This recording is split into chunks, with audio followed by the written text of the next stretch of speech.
Բարև ձեզ հայեջան, այսօր այս տեսոլավակի ընթացքում կպատմեմ փոքր հայքի մասին և այն դեռ մինչև Գավգամելիայի ճակատամարտը եղել է հայոց աշխարհի մի մասնիկը, մեծ հայք, փոքր հայք և ևս 2 կամ 3 հայոց աշխարհներ առանձին, որ մեծ հայքի պես պատկանել են հայերին և հետագայում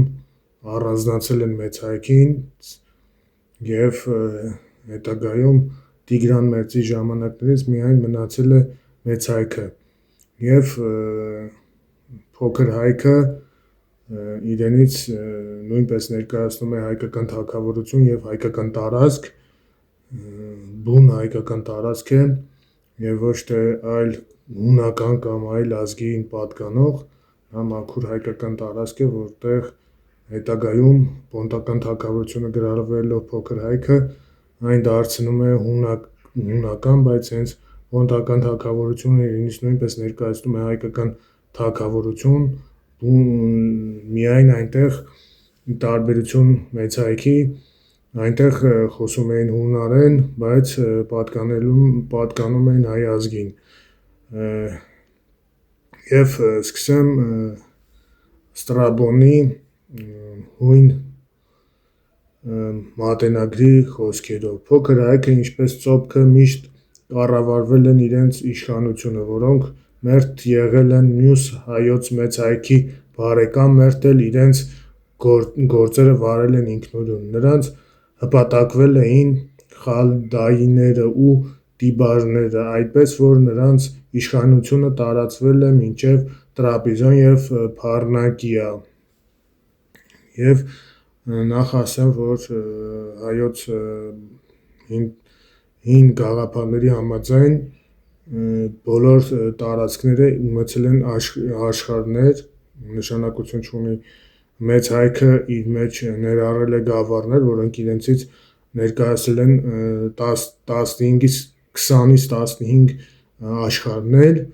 և իրենց մեջ մեծ հայքն են ընդգրկել, մեծ հայքի տարածքն է ընդգրկվել այդ 20-ից 15 գավառները և նաև եղել են առանձին աշխարհներ, ինչպես փոքր հայքը, ինչպես Կոմագենը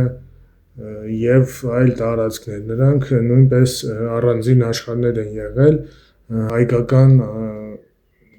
թագավորության համաձայն և իրենք էլ են պատկանել հայոց աշխարհին, բայց նրանք եղել են առանձին թագավորություններ Գավգամելիայի ճակատամարտից հետո և սկսեմ երևի նախքան սկսելը բաժանորդագրվեք իմ YouTube-յան ալիքին, որ էլ ավելի հետաքրքիր պատմություններ պատմեմ հայ ազգի մասին։ Նախ սկսենք Գավգամելիայի ճակատամարտից հետո Քրիստոսից առաջ 331 թվականին, ինչպես Միտրաուստերս կամ Վահե Հայկազունու մահից հետո, անկախ Գավգամելիայի ճակատամարտում կամ մինչև այդ ևս մեկ ճակատամարտ, Իսոսի ճակատամարտում են, եթե ճիշտ եմ հիշում, Կիլիկիայի այդ տարածքում մահացել է հենց Վահե Հայկազունին, վերջին Հայկազունի տոհմի ներկայացուցիչը և նրանից հետո կառավարել է Երվանդը ամբողջ հայկական աշխարհով, փոքր հայքը առանձին։ Այդ Գավգամելիայի ճակատամարտից հետո փոքր հայքը անկախացավ և թագավորություն եղավ և փոքր հայքի այդ հիշատակությունը եղել է պատմության մեջ 5-րդ դարից եկող ավանդության, ըստ որի Հայաստանի արևմտյան մասը կազմում էր կենտրոնական իշխանության ենթակա վարչական առանձին միավոր, որը հիշատակվում է Քրիստոսից առաջ 401 թվականից Քսենոֆոնտի հիշատակություններում Հայաստանի սատրապ Օրընտոս Երվանդ II-ի հյուրապարկոս Տիրիմբազի,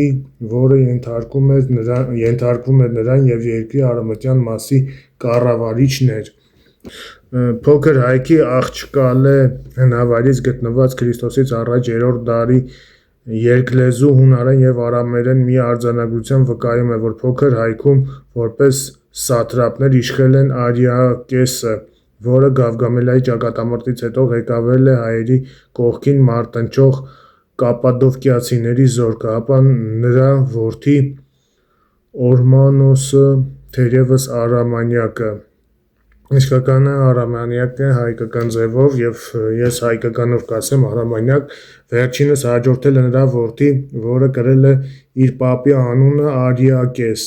Ավագ Արիակեսը հավանաբար փոքր հայքում իշխել է Վահե Հայկազունից հետո։ Փոքր հայքի հաջորդ հիշատակությունը վերաբերում է Քրիստոսից առաջ 183 թվականից մինչև 179 թվականը և Փոքր Ասիայում պատերազմ մղվել մի կողմից Պոնտոսի և Փոքր հայքի, մյուս կողմից Կապադոկիայի, Բութանիայի և Պերգամայի միջև։ Հարթություն կնքման ընթացքում գործուն ազդեցություն ունեցել է տարածաշրջանի ազդեցիկ երկու ուժերի՝ Հռոմն արևմուտքից և Մեծ հայքը արևելքից։ Հատկանշական է, որ Արտաշես I-ի միջամտության շնորհիվ Փոքր հայքի տարածքն ընդարձակվել է և հիշվում է որպես Պոնտոսի։ Ուշադրության է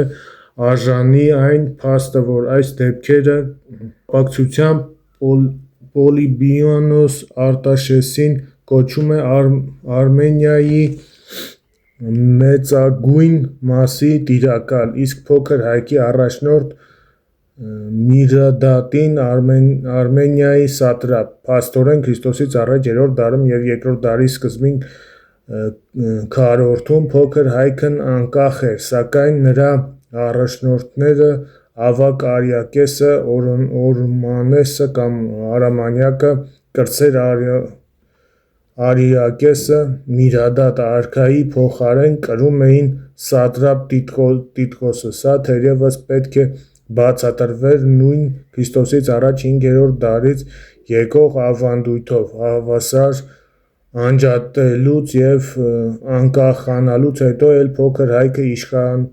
իշխանավորները ճանաչել են Մեծ հայքի գերակայությունը, ինչը երևում է նաև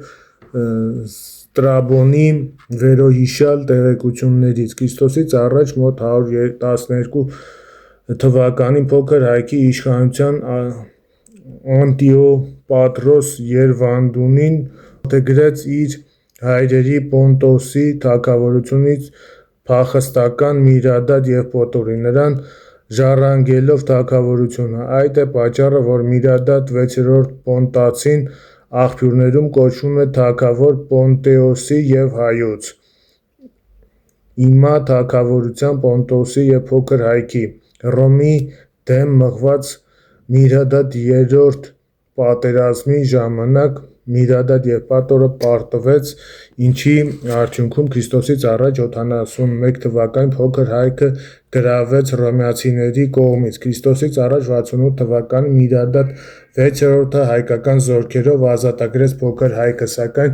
այն Քրիստոսից առաջ 66 թվականին կրկին նվաճվեց և ընկավ Հռոմի տիրապետության տակ։ Փոքր հայքը որպես Հռոմի վասալ թագավորություն ընդհատումներով գոյատևեց մինչև Քրիստոսի ծնունդը 72 թվականին։ Այդ ընթացքում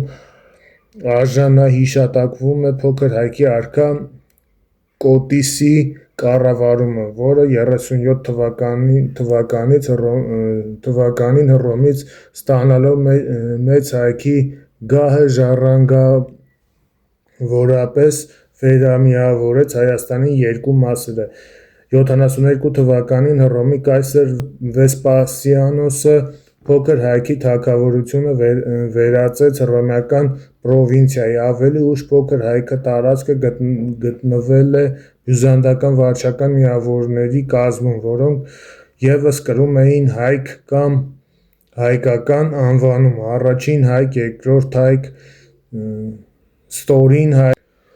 Արմենիկոն, բնակաթեմ և այլն։ Փոքր հայքի հասկացությունը միջնադարում կիրառվել է նաև Կիլիկիայի հայոց թագավորության նկատմամբ, որը կապ չունի